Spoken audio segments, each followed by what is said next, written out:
औज़ुबिल्लाहिमिनश्शैतानिर्रजीम बिस्मिल्लाहिर्रहमानिर्रहीम। अस्सलाम वालेकुम प्यारे बच्चों, उम्मीद है कि आप ठीक होंगे।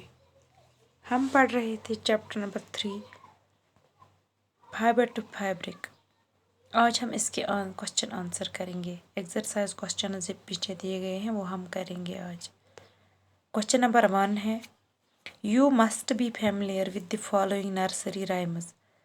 आप इससे फैमिली आपको पता ही है, आपको याद भी होंगी, ये आपने पढ़ा है, पढ़ी है ये नर्सरी राइम्स। जब पहले पहले छोटा बच्चा स्कूल जाता है उसको राइम्स सिखाई जाती हैं।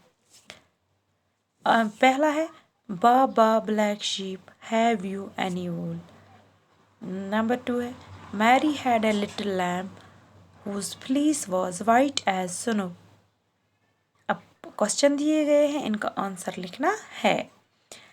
ए part, which part of the black sheep है वूल। जो ब्लैक शीप होता है उसके किस हिस्से पर ये वूल होता, बाल होते हैं।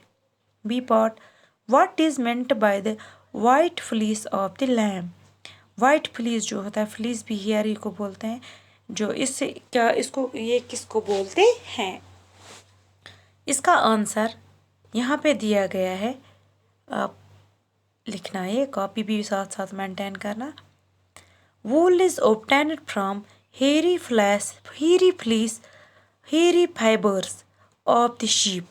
वूल जो है ये किससे हासिल किया जाता है, जो ये फाइबर्स होते हैं, रेशे हम इससे हासिल करते हैं शीप से, इन्हीं से बनता है, फिर धागा बन जाता है, फिर उसी से वूल बनता है।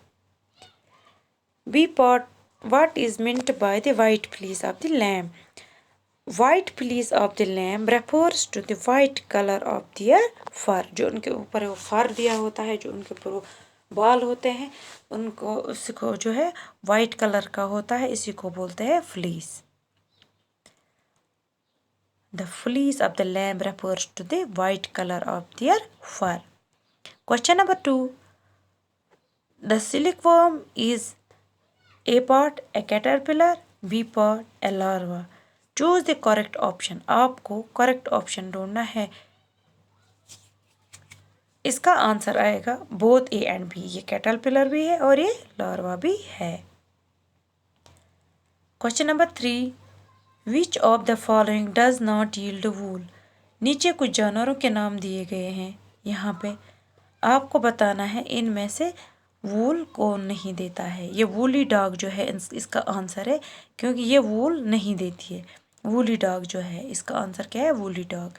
अब क्वेश्चन नंबर 4 है यहाँ पे, what is meant by the following terms. Rearing, shearing, sericulture, इन चीज़ों ये किसको बोलते हैं। अब यहाँ पे पहले दिया हमने rearing, raising of domestic animals like sheep, goat, yak, cow and buffaloes for commercial purpose such as for milk and fur is known as rearing।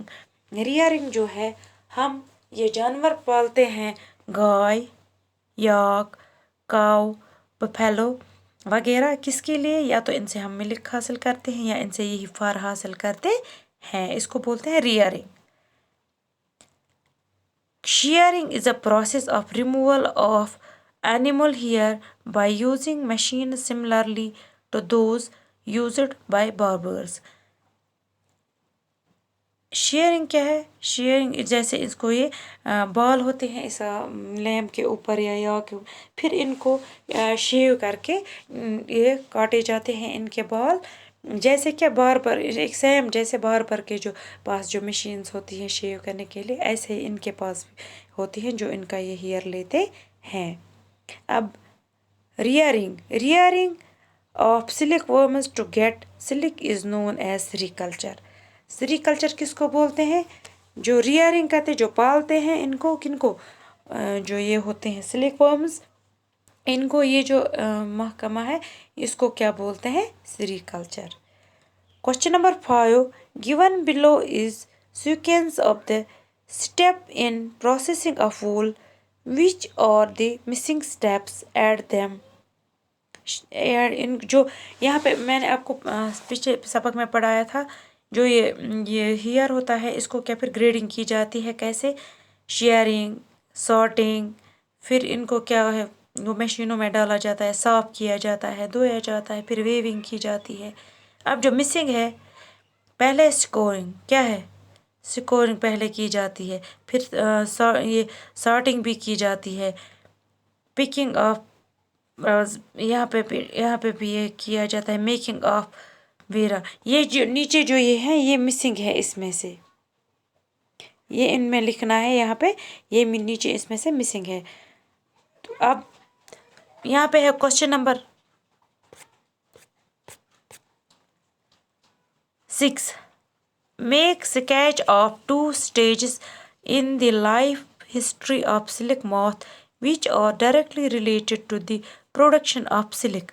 हमें ये स्केच बनाना, स्केच में ना तस्वीर बनानी है, शक्ल बनानी है उसकी, जो पहले जो 2 स्टेज होते हैं किसके, जो ये सिल्क वर्म होती है इसके रिलेटेड जो इसका प्रोडक्शन हमें मिलता है। एक ये है जब पहले ये कोकून होता है,